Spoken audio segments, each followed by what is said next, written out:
Welcome to the Powerline Podcast, the official podcast of GreyStone Power. I'm your host, Adam Elrod. On this month's episode, we're talking about planning for electricity and reliability with Vice President of Engineering, Nadia Faucette. So let's jump right on in to episode number 11 of the Powerline Podcast. When it comes to providing reliable power, a plan has to be in place. Our engineering division is the key driver for the planning. That team is led by our guest today, Vice President of Engineering, Nadia Faucette. Nadia, welcome to the podcast.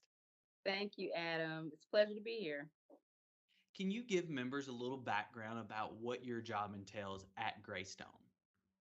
Sure thing. First I've been in the utility business for 20 plus years, and have been able to really work with a great group of people here at GreyStone. I've been at GreyStone for about almost 3.5 years now.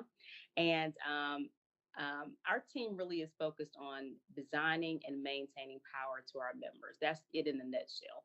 The division itself includes our engineering team and staking team. They're the front line with the member when you call and say, hey, I need power. They're working with developers and builders in order to design power schemes to our members and provide it as fast as possible, reliable as possible. The division also has system control, which is, we call it SCADA, but it's basically our system control department that oversees the entire system. And we really, overall in the division, focus on our people, making sure we have a talented group of folks that are a part of our team. We're developing them. Power and reliability, just continue to focus on the design and planning of the power systems that we have, and then just overall our processes, how we are getting things done and looking to see if we can make improvements anywhere as well. So something our members may not know is that June 23rd is International Women in Engineering Day. Why do you believe that it is important to teach girls and young women about the field of engineering? Great question. When I think about what interests me as a child, I can relate a lot of that to engineering. You know what I mean? Like, it's really just about doing things that are creative, building things, creating things to solve a problem, or to, bring joy to someone. It really just is about creativity. And so I think it's important that girls are already doing things and playing with things and are interested in things that can easily relate to engineering. We just need to help them see themselves as engineers. And early on in my career, it was my brother that helped me see myself as an engineer. He was in engineering, industrial engineering, and he still is. And he suggested it like, hey, you like math, you like science, you like, doing those things. Why don't you just go into engineering? And I said, okay.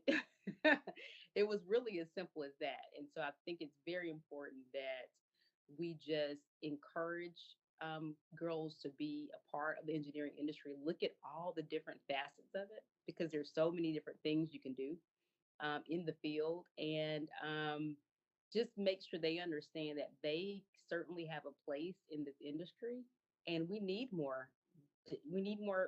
More women, just a diversity of thought, in order to solve the big problems of the future. So I certainly encourage it, and think that we're already on the right track to get in there. I think that's a great answer. So if you're listening to the podcast right now, make sure to encourage all the ladies in your life that might have an interest in this field. Go for it. The top engineer at GreyStone is Nadia. So we're very blessed to have you. So definitely encourage others to jump into this field. One thing that is definitely become prevalent, and it seems like every year there's newer technology developed to help provide quality power. Could you speak to advancements in technology that help GreyStone deliver this reliable electricity? Absolutely. I mean, I think we are in every utility, I'm pretty sure every co-op and utility out there is always looking to see how can we improve our reliability. And so we spend a lot of time planning that and reevaluating that, and then you know, doing projects in order to improve reliability. I would say one of the largest investments over many years that we've done is just smart grid investments, making sure that we have switches in place or devices in the field throughout our service territory that we can remotely control and operate. Making sure that they are in places where we can isolate if there is an outage, isolate the problem and get the members back on as soon as possible. And all of that takes a lot of great planning and investment. And we have been doing a lot of work in that for many years. We also have load forecasting, where we forecast out what will the load be, how will we provide reliable power in the future, and everything from communications to installing fiber throughout our to our substations and throughout our service territory. A new AMI system. We've been focused on. We had AMI for quite some time, but been focusing on going with a new vendor to improve reliability and communications, as well as improve the amount of data we can get back from that system. We just worked with GTC to install a new substation in the South Fulton area. We put together every year a reliability plan, and as the leaders throughout the operations and engineering group, every month we are sitting down, reviewing outages, putting goals in place so that we can improve different parts of our system. And I'm very excited about our new initiative that we're looking at internally, which is called Future Grid. And it's basically just where we don't just look 10 years, 5 years out, but maybe we're looking 20 plus years out to see what will be the grid of the future and how do we prepare for that and plan for that. What's the data we need? What trends do we see? So that we can make sure that we are meeting all of the reliability and power needs of our members in the days to come.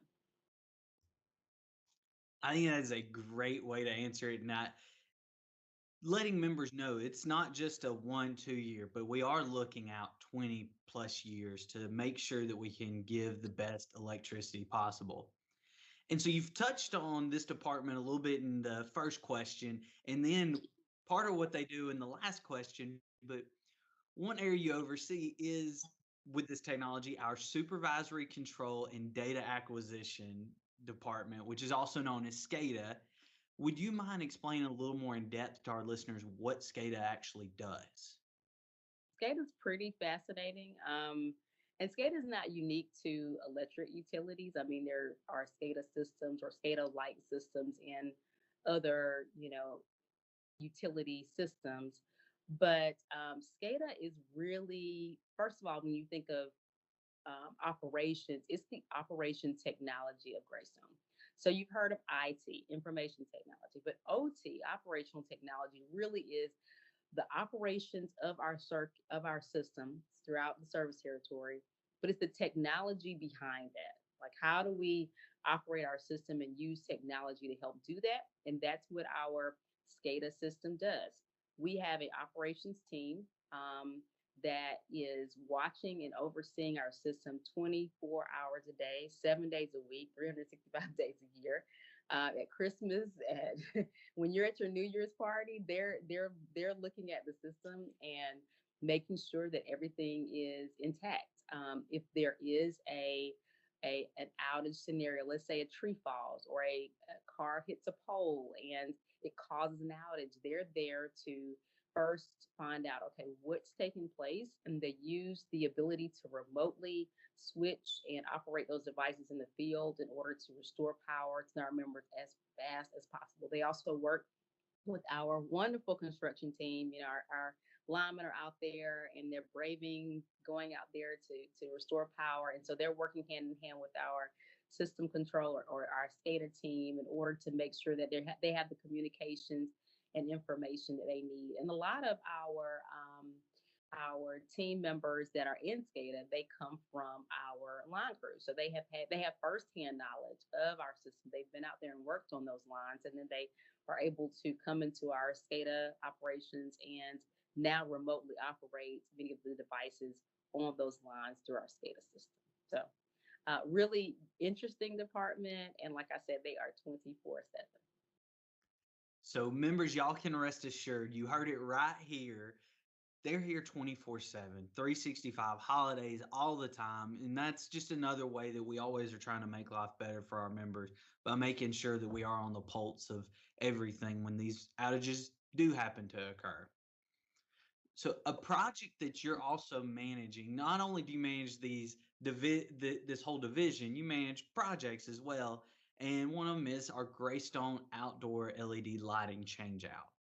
Can you explain why we decided to change out all the outdoor lights in our service area to LEDs and explain where we are in this multi-year project? LED lighting has been around for many years, but you have seen co-ops and investor-owned utilities really say, okay, we're going to look at our systems and start changing out from what we called the lights before LED, which we call HID, to LED lighting. And there are a number of benefits with LED lighting. First is just enhanced light quality.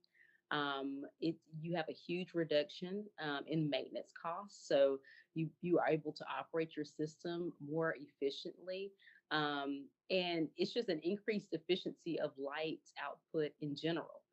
All in all, I mean, you can look at all of those reasons, but at the end of the day, our members wanted it, and so fundamentally, it's really about member satisfaction. That's the key reason why we decided that we're going to focus on it. Now we've been changing out our lights to LED for quite some time, for many, many years. But it was more so on the basis of if there was a new light, we'd install an LED, or if an older light needed to be replaced, we just change it out with the LED light. In 2019, we decided to truly concentrate and make a concerted effort to say, okay, we want to change these out across our system. We have over 40,000 lights.